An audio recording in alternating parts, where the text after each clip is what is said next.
ఈ ఉగాది ప్రతి ఒక్కరి జీవితంలో నూతన ఉత్సాహాన్ని నింపాలని సీఎం చంద్రబాబు ఆకాంక్షించారు. నాగరికత, సంస్కృతిని మర్చిపోతే మన ఉనికిని కోల్పోతామని చంద్రబాబు అన్నారు. ఓవైపు టెక్నాలజీలో ముందుకు వెళ్తూనే సంప్రదాయాలను పాటించాలని సూచించారు. అటు పోటీ ప్రపంచంలో నూతన ఆవిష్కరణలు జరగాలన్నారు.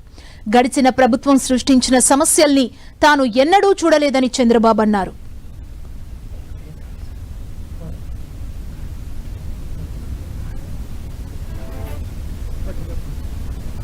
ఈరోజు మనం అందరం కూడా జనవరి 1 జరుపుకుంటున్నాం. అది ఇంగ్లీషు.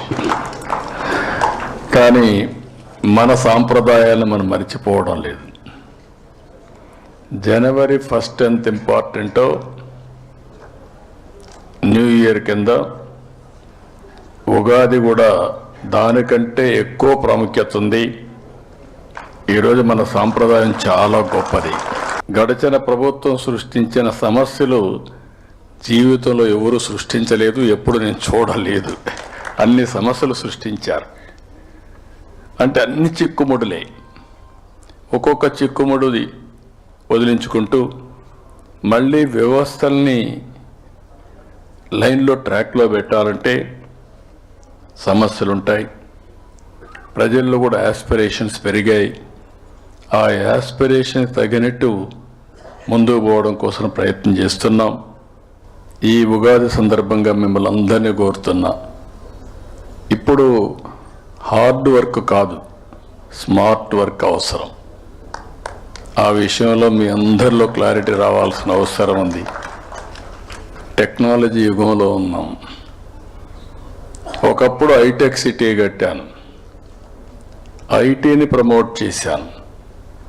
ఇన్ఫర్మేషన్ టెక్నాలజీ అంటే తెలిసేది కాదు చాలామందికి.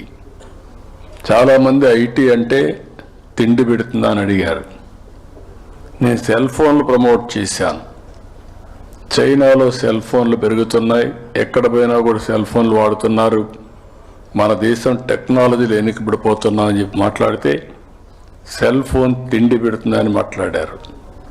ఈరోజు నేను గర్వంగా చెప్పగలుగుతున్నా, సెల్ ఫోన్ లేకపోతే ఎవ్వరూ కదిలే పరిస్థితులు లేవు.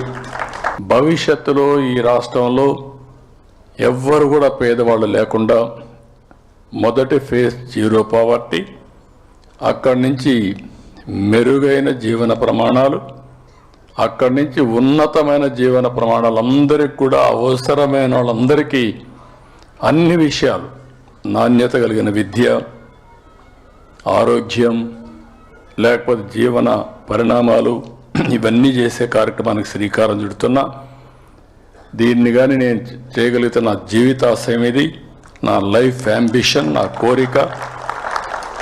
ఇది ప్రపంచ